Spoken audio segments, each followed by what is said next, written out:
ለመጀመሪያ ጊዜ ሀይዳችሁን ስታዩ የማይረሳ ገጠመኛችሁ ምን ነበር? ለረጅም ጊዜ ቶይሌት መቀመጥ፣ ማንን ልንገር የሚል በጣም ይሄ ነርቨስ የሆነ ስሜት፣ ወይስ ደግሞ ለየት ያለ ሀሳብ አስባችሁ ነበረ?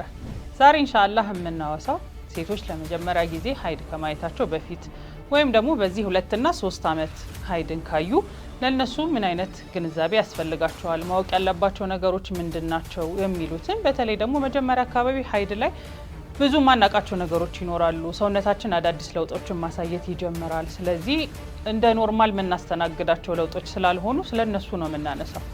ወላጆች ይህንን ቪዲዮ ለልጆቻችሁ የምታሳዩ ከሆነ መጀመሪያ እስከ መጨረሻው ድረስ ራሳችሁ እንድታዩት እመክራለሁ። ወይም ደግሞ አብራችኋቸው እያያችሁ ሊኖራቸው የሚችሉ ጥያቄዎችን እየመለሳችሁ ሹራ እያደረጋችሁ በደንብ ብትማሩበት በጣም ደስ ይለኛል።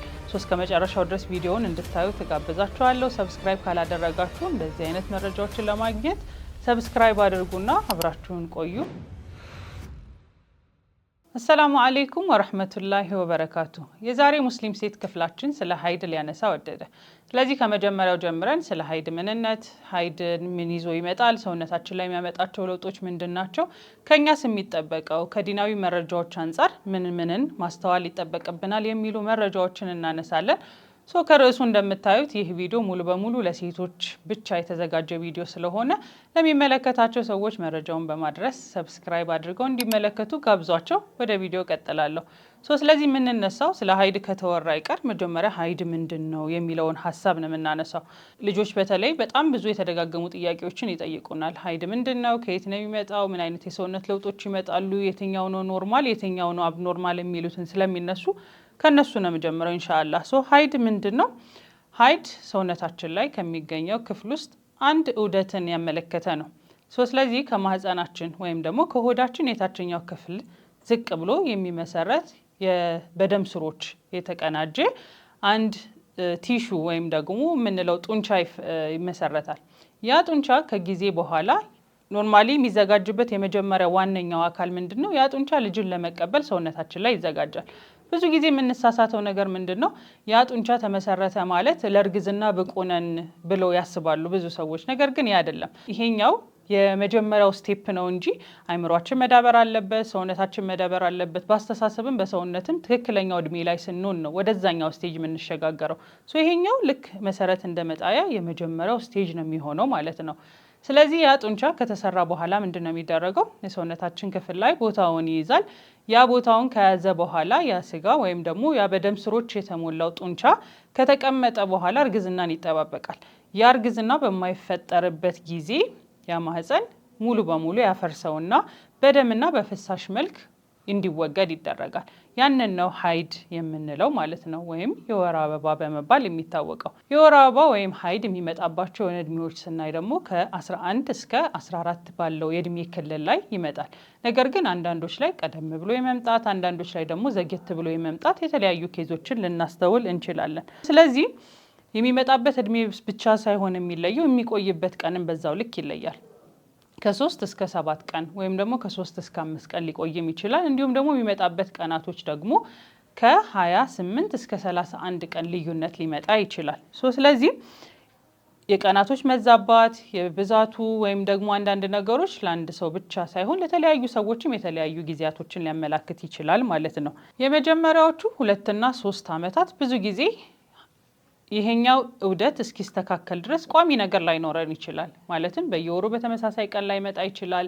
ብዛቱም ተመሳሳይ ላይሆን ይችላል። የተለያዩ የሰውነት ለውጦችን በቋሚነት ላይኖሩ ይችላሉ። መጀመሪያ ላይ እንዳነሳሁላችሁ የመለማመጃ ጊዜም ስለሚሆን ሰውነታችን እየዳበረ እስኪሄድ ድረስ 2 እና 3 ዓመታት ላይ በወሩ ለምን አልመጣም፣ በ2 ወር ነው የመጣው፣ 1 ቀን ነው፣ 3 ቀን ነው፣ 5 ቀን የሚሉ ነገሮች ላያደናግጡን ይችላሉ ማለት ነው።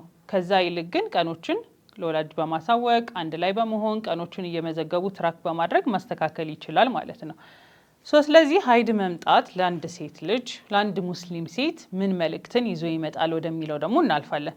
ስለዚህ ምን እንደሆነ በተፈጥሯዊ ዑደቱ ሀይድ ምን እንደሆነ አየን። ስለዚህ አንድ ሙስሊም ሴት ሀይዷ መጣ ማለት ምን ማለት ነው? ወይም ደግሞ ለእሷ ሊያሳዩ የሚችሉ መልእክቶች ምንድናቸው ወደሚለው ይሄዳሉ። አላህ ሱብሓነሁ ወተዓላ በተለያዩ የቁርአን አያዎች በሀዲሶች ላይ እንድንማርበት የተፈለጉ ወይም ደግሞ የገለጻቸው መልእክቶች አሉ። ከዛ ውስጥ ደግሞ ይሄኛው ለአቅም መድረስ በተለያዩ ቃላቶች ላይ ቁርአን ላይ ተቀምጧል። ከነሱም ውስጥ አልሁሉም የሚለው ቃል አንድ፣ ሁለተኛው ቡሉቅና ሶስተኛው ሩሽድ ብሎ ይገልጸዋል። ይህም ማለት አንድ ሴት ይሄ በቂ በሚባል ደረጃ እድሜዋ ያደገችበት ተብሎ ወደሚጠበቀው የጉርምስና ወይም ደግሞ የኮረዳነት እድሜ የምንላቸው እድሜዎች ላይ ሲደርሱ ሀይድ ይመጣል። ያ ሀይድ ደግሞ የዚህ እድሜ መጀመሪያ መሆኑን ይገልጻል ማለት ነው። ስለዚህ አንድ ሙስሊም ሴት ይህንን ሀይድ አየች ማለት ለተለያዩ ነገሮች ተጋላጭ ያደርጋታል። ተጋላጭ መደረግ ብቻ ሳይሆን ኃላፊነቷም የሚጀምርበት ብቸኛውና የመጀመሪያው እድሜ ነው የሚሆነው። ኃላፊነት ስንል ምን ማለት ነው?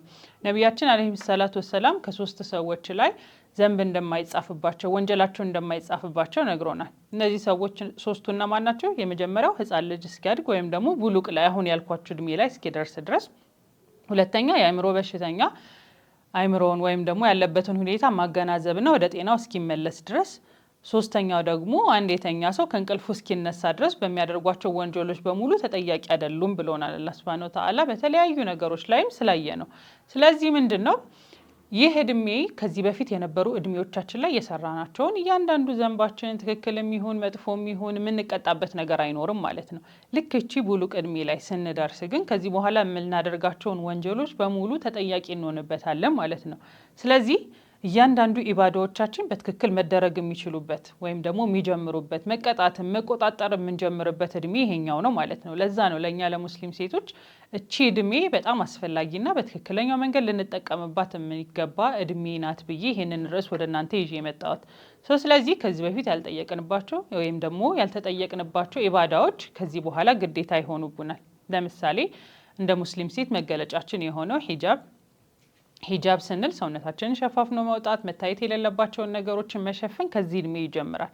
ከዛ ደግሞ በተለያዩ ኢባዳዎች ላይ ከዚህ በፊትም እንኳን ከዚህ እድሜ በፊት መለማመድ ብንጀምርም እንደ ሂጃብ ካልን ሰላት፣ ኢባዳዎችን፣ ጾም፣ የተለያዩ ነገሮችን ከዚህ እድሜ በኋላ ግዴታ ይሆኑብናል ማለት ነው። ስለዚህ መቀጣት የምንጀምርበት እድሜ እንደመሆኑ መጠን እያንዳንዱ ነገሮቻችን ላይ ጠንቀቅ ብለን ከዚህ እድሜ በኋላ ለምናደርጋቸው ነገሮች ሁሉ ኃላፊነት መውሰድ የምንጀምርበት እድሜ ነው ማለት ነው። ታዲያ ስለ ሀይድ ካወራን አይቀር ምን አይነት የሰውነት ለውጦችን እንጠብቃለን? ብዙ ጊዜ ከሆርሞን ጋር ተያይዞ ሴቶች በጣም መቀየር የሚችሉበት እድሜ ነው። በጣም ብዙ ሴቶች ከልጅነታቸው ጀምሮ አይተውት የማያውቁትን ለውጦች በሰውነታቸው ላይ የሚያዩት የሚጀምሩበት እድሜ ስለሆነ በ4 ከፍለን ለውጦችን እናያቸዋለን። ስለዚህ 4ቱን ፌዞች ስናይ በ4ቱም ላይ ምን አይነት ለውጦችን እንጠብቃለን፣ ከዛ ደግሞ እኛ ምን ማድረግ አለብን የሚሉትን ነገሮች አንድ ባንድ አስታውሳቸዋለሁ ኢንሻአላህ። የመጀመሪያው ስለ ሀይድ ቀናቶች እናውራ። አቨሬጅ እንዳልኳችሁ ሀይድ ከ1 እስከ 5 ቀን ሊሄድ ይችላል። አንዳንድ ሰዎች ላይም ደግሞ እስከ 7 ቀን ይሄዳል። ስለዚህ በእነዚህ አይነት ቀኖች ላይ ምን እንጠብቃለን? ብዙ ጊዜ የድካም ስሜት፣ ቁርጠት፣ ሆዳችን ላይ ዲስኮምፎርት ሊሰማን ይችላል። ብስጭት፣ እንቅልፍ ወይም ደግሞ የድካም ስሜቶች፣ ሆዳችን ላይ ለየት ያለ የሆድ መነፋት ወይም ደግሞ በባህሪያችን ደረጃ ደግሞ ዝምተኝነት፣ አለመረጋጋት ሊያጋጥሙን ይችላሉ።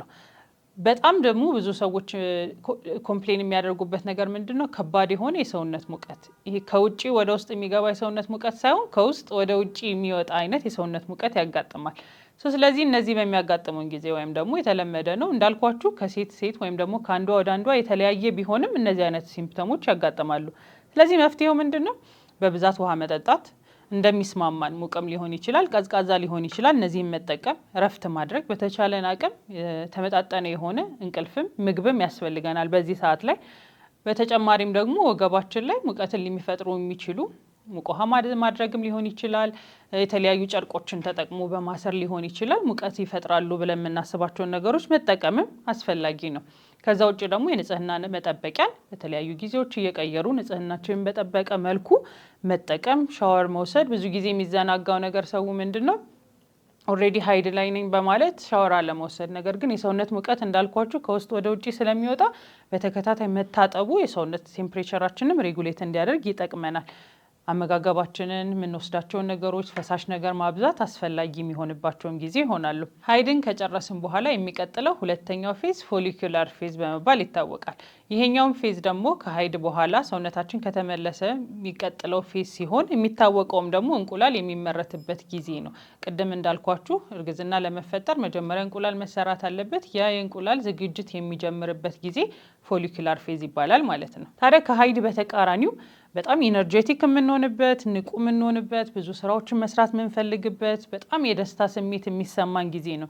አይ ቲንክ ከሀይዱም ስሜት ስለመጣን ብዙ ሰው ኖቲስ ያደርገዋል። በጣም ደስተኛ እንሆናለን። ሰውነታችን የመቅለል ብዙ እንቅስቃሴዎችን ለማድረግ የመፈለግ ስሜት፣ እዚህም እዛም አለመድከም፣ አለመሰልቸት አይነት ስሜቶችን ብዙ ጊዜ እናስተናግዳለን በዚህኛው ወቅት ላይ ማለት ነው። ስለዚህ ሀይድ ጨርሰናል። ምንም የሚሰማን ስሜት የለም። ጥሩ ነገሮችን እያስተናገድን ነው። ስለዚህ ምንም የምናደርገው ነገር የለም። ያለንን ጥሩ ጊዜ ኢንጆይ በማድረግ የምናሳልፍበት ወቅት ይሆናል ማለት ነው። ከዛ ሶስተኛው ይመጣል። ሶስተኛው ወቅት ደግሞ ኦቪሌሽን የሚባል ነው። ኦቪሌሽን ምንድን ነው? ቅድም እንዳልኳችሁ ጡንቻ ላይ የተዘጋጁ እንቁላሎች የሚለቀቁበት ጊዜ ነው። ስለዚህ እነዛ እንቁላሎች ተለቀቁ ማለት ሰውነታችን ለውጦችን እያስተናገደ ነው ማለት ነው። ስለዚህ ከነዚህ ለውጦች ጋር የሚመጡ ነገሮች ምንድን ናቸው? ኮንፊደንስ መጨመር፣ ኦቨር የሆነ ኮንፊደንስ ይመጣል። ከነበርንበት ሲስተም ላይ ግራጁዋሊ እየጨመርን ወይም እየቀነስን ነው የምንመጣው ብዙ ጊዜ በእነዚህ ጊዜያቶች ላይ። ኮንፊደንስ ይጨምራል፣ በጣም ተግባቢ እንሆናለን። በዛው ልክ ደግሞ መነጫነጭ የሚመጣበት ጊዜም ነው። በትንሽ ነገር ማኩረፍ፣ በትንሽ ነገር መበሳጨት፣ መነጫነጮች፣ ኢሞሽናል መሆንም በዚህ ጊዜ ይመጣል። አልፎ አልፎ ደግሞ የሚሰማን ቁርጠትም ሊኖር ይችላል። ያን ያህል በሀይዱ ጊዜ በነበረው ሰዓት ላይ ሳይሆን ቀለል ያሉ ቁርጠቶችንም ልናስተውል እንችላለን። ከዛ ደግሞ የሰውነት ሙቀት መጨመር በዚህኛውም ጊዜ ላይ እንትን ይላል። በጣም መጠንቀቅ ያለብን ኦቪሌሽን ጊዜ ላይ ምንድን ነው? በጣም ከልኩ ያለፈ ፈሳሽን ልናስተናግድ እንችላለን። ስለዚህ ልክ በሀይድ ጊዜ እንዳደረግ ነው የተለያዩ ውስጥ ልብሶችን በመቀየር በመታጠብ ንጽህናን በመጠበቅ በጣም መጠንቀቅ ያለብን ጊዜም አንዱ ይሄኛው ነው። ስለዚህ ኦቪሌሽን ላይ ማድረግ ያለብን ነገሮች ሲስተማችን እየተቀየረ እንደሆነ እናውቃለን። እየተጠጋን እንደሆነም ስለምናውቅ ንጽህናችን እየጠበቅን ራሳችንም እየጠበቅን መቀጠል እንችላለን ማለት ነው። ከዛ የመጨረሻው አራተኛው ሉቲያል ፌዝ ወይም ደግሞ ከሀይድ በፊት ያለው ጊዜ ሲሆን በጣም ከባዱ ወይም ደግሞ ለሴት ልጅ ከምታስተናግዳቸው ስሜቶች ውስጥ በጣም ከባዱ ሉቲያል ፌዝ የምንለው ነው። ያም ደግሞ ሀይድ ከመምጣቱ ከሳምንት ወይም ደግሞ ከዛ በላይ ሊቀጥል ይችላል። ስለዚህ ሉቲያል ፌዝ ከባድ የሚያደርገው ምንድን ነው? ስሜቶቻችን የሚቀያየሩበት፣ በጣም ቁጡ የምንሆንበት፣ አትንኩኝ አይነት ባህሪ የምናሳይበት፣ ሀዘን፣ ብስጭት፣ ጭንቀት፣ የተለያዩ ነገሮችን የምናስተናግድበት ወቅት ስለሆነ ነው። ፊታችን ላይም የሚታዩ ብጉሮች የሚወጡበት፣ የመጥቆር ባህሪ፣ የተለያዩ ሰውነታችን አካባቢዎች ላይ የመወጣጠር እንዲሁም ደግሞ የተለያዩ ስሜቶችን የምናስተናግድበት ወቅት ነው። ስለዚህ አእምሮ ላይ ብዙ ጊዜ በግልጽ የሚታዩ መጨናነቆች፣ ፊታችን ላይ የመጥቆር፣ ደስተኛ ለመሆን በትንሽ በትንቁ መከፋት አይነት ስሜቶችን ሊመጣ ይችላሉ። ስለዚህ መደናገጥ አያስፈልግም። ቀናችንን ትራክ የምናደርግ ከሆነ እየመጣ እንደሆነ ስለምናስብ የሚያበሳጩን ነገሮች የምር ትልቅ ናቸው ትንሽ ናቸው የሚለውን ቆም ብሎ በማሰብ ማስተካከል፣ እንዲሁም ደግሞ የተለየ ጊዜ እንደዚህ አይነት ወቅት ላይ ከባድ የሆኑ ዲሲሽኖችን ባለመወሰን ተረጋግቶ በማሰብ ከዚህም የመጣ ሊሆን ይችላል በማለት ጊዜያችንን ማስታወስ ያስፈልጋል። ከዛ ውጭ ደግሞ ለየት ያሉ ምግቦችን የመፈለግ ክሬቪንግ ወይም ደግሞ አምሮት የምንለውም በዚህ ጊዜ ይመጣል። በተለይ ለጣፋጭ ምግቦች ጣፋጭ ነገሮችን የመመኘት የመብላት እንዲሁም ደግሞ ምግብ ላይ የማዘውተር ነገር በዚህ ወቅት ሊመጣ ይችላል ማለት ነው። ስለዚህ አራቱን ፌዞችን ከፋፍለን አየን። ከሀይድ ጀምሮ ቀጠልን ወደ እስከ መጨረሻው ሉቲያል ፌዝ ላይ። ከዛ ሳይክሉ እየተደጋገመ ይሄዳል ማለት ነው። እንደየሰው እንዳልኳችሁ ቀኑ ሊለያይ ይችላል፣ ሊጨምር ሊቀንስ ይችላል። በዋነኝነት ግን እዚህ ቪዲዮ ላይ ትኩረት መስጠት የምፈልገው ነገር ንጽህና ስለመጠበቅ ነው። እንደ ሙስሊም ዲናችንን በሚያዘው መልኩ ንጽህና የዲናችን ግማሽ ነው፣ ትልቁ አካልም ስለሆነ እንደ ሴት እነዚህ አይነት ሆርሞን ቼንጆችን እንደዚህ አይነት የሰውነት ቼንጆችን ማስተናገድ ቀላል ነገር አይደለም። ያ ይዞት የሚመጣው ለውጥም ስላለ፣ ስለዚህ በዋነኝነት መጠንቀቅ ያለብን ነገር ስለ ንጽህና መጠበቅ ነው። ጦሃራነት ግዴታ ነው። ከጦሃራነት ካወራን አይቀር አንድ ትልቁን ሀሳብ ላንሳላችሁ። ሀይድ ጊዜ ብዙ የምንቸገርበት ሀሳብ ምንድን ነው? ቁስል ነው። ቁስል ማለት ሀይድ ከጨረስን በኋላ የምናደርገው ትጥበት ሲሆን በዚህ ትጥበት ወቅት ምን ማስተዋል አለብን? መደረግ ያለባቸውና መደረግ የሌለባቸው ነገሮች ምንድን ናቸው? ቀለል አድርጌ በአንድ ሀሳብ ብቻ ላቀርብላችሁ። የመጀመሪያው ምንድን ነው? መጀመሪያ በደንብ እንደጠራን ቼክ ማድረግ ነው። ከጠራን ወደ ነበርንባቸው ኢባዳዎች ለመመለስ መጀመሪያ ጦሃራ መሆን ያስፈልጋል። ስለዚህ የምናደርገው ምንድን ነው? መደረግ ያለባቸው መነካት ያለባቸው ቦታዎች ሙሉ የሰውነታችን ክፍል ከጸጉራችን ጀምሮ እስከ ቆዳችን እስከ መጨረሻው የእግር ጥፍራችን ድረስ መታጠብና ንጹህ መሆን ያስፈልጋል። የምናደርገው ምንድን ነው? እጃችን በመታጠብ እንጀምራለን። በቀኝ በኩል ጀምረን ሙሉ የሰውነታችን ክፍል እንታጠባለን። ጸጉራችን ስንታጠብ ብዙ ጊዜ የሚሳሳተው ሰው ሹሩባችን ላይ የሆነ ነገር ላይ ባለው ነገር ላይ መታጠብ ይፈልጋል። ቀላልም ስለሆነ አይኖ ግን መጠንቀቅ ያለብን ከቆዳችን ጀምሮ ሙሉ የሰውነታችን ክፍል ስንል ጸጉራችንንም ሙሉ በሙሉ መንካቱን በደንብ መታጠባችንን ቼክ ማድረግ ያስፈልጋል። ስለዚህ ከታጠብን በትክክለኛው መልኩ ጠሃራነታችን ከጠበቅን በኋላ ታጥበን በውዱ እንጨርሳለን ማለት ነው። ውዱ አድርገን ካጠናቀቅን በኋላ ከዛ በኋላ ወዳሉብን ኢባዳዎች ወደ ሰላት፣ ወደ ጾም፣ ወደ ቁርአን መቅራት፣ ወደ ፈለግነው ኢባዳዎች የምንመለስበት ጊዜ ይሆናል ማለት ነው። ቁሱሉ ግን ከባዱ ሸርጡ ምንድነው? መጀመሪያ ላይ ንያ ያስፈልገዋል። መጥራትን ነይተን ከመታጠባችን በፊት መጨረሳችን እርግጠኛ ከሆነን በኋላ ቀልባችን ላይ ንያችንን አድርገን የቁስልን ሂደት እናደርጋለን ማለት ነው። ስለዚህ ከዚህ በኋላ ሀይዳችንን ጨርሰናል፣ ቁስል ጨርሰናል፣ ማድረግ ያለብንን አጠናቀናል፣ በውዱአችንም ጨርሰናል፣ መጥራታችንን አምነናል። ከዚህ በኋላ ፍሪ ሆነን ወደ ምንፈልገው ኢባዳዎች ወደ ሰላታችን መመለስ እንችላለን ማለት ነው። እዚህ ጋር መጠንቀቅ ያለብንን 3 አጭር ነገሮች ላንሳላችሁ። የመጀመሪያው እያንዳንዱ ሂደቶችን መከታተል አስፈላጊ ነው። ብዙ ጊዜ ሰው ችላ የሚለው ነገር ቼክ አያደርግም። መቼ መጣ መቼ ሄደ ምናልባት ቼክ ልናደርግ እንችላለን። ልጆች ላይ ብዙ ጊዜ የመደናገጥ ስሜት ይሆናል። አመመኝ እንዲሆንኩ አይነት ነገሮችን እንዳናስተውል ያደርገናል። የሚደረገው ነገር ምንድን ነው? ካላንደር መጠቀም፣ የተለያዩ ዲያሪዎችን፣ ጆርናሊንግ ወረቀት ላይ ጽፎም ሊሆን ይችላል ትራክ ማድረግ። በተለይ ደግሞ ቼክ ማድረግ ሰውነታችን ላይ በዚህ ወር የመጡ ለውጦች ምንድን ናቸው? ንጽህናዬን የጠበቅኩበት መንገድ ምን ነበረ? የበላሁት ምን ነበር? የተስማማኝ ያልተስማማኝ፣ ቀኑ ሊያምን ያህል ጊዜ ቆየ፣ ከለሩ፣ ብዛቱ፣ እያንዳንዱን ነገር ቼክ የምናደርግ ከሆነ ከባድ ኬዝ ከመምጣቱ በፊት ኢሚዲየትሊ ቀድመን ለውጡን እናውቀዋለን። አስፈላጊ ከሆነ ወደ ሕክምናና ወደሚያስፈልጉ ነገሮች እንድንቀጥል ያደርገናል።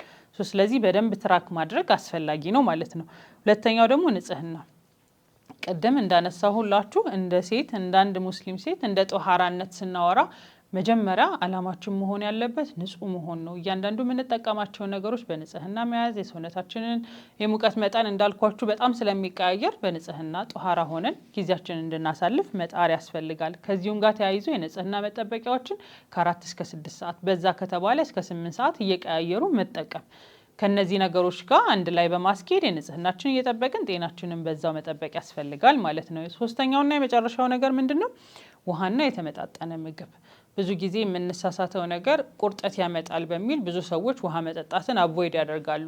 ቁርጠት የሚያመጣ ከሆነ ሜቢ ከቀዝቃዛ ውሃ ይልቅ ሙቅ ውሃ መጠቀም፣ ሙቅ ውሃ ማይስማማቸው ሰዎች ቀዝቃዛ ውሃ መጠቀም።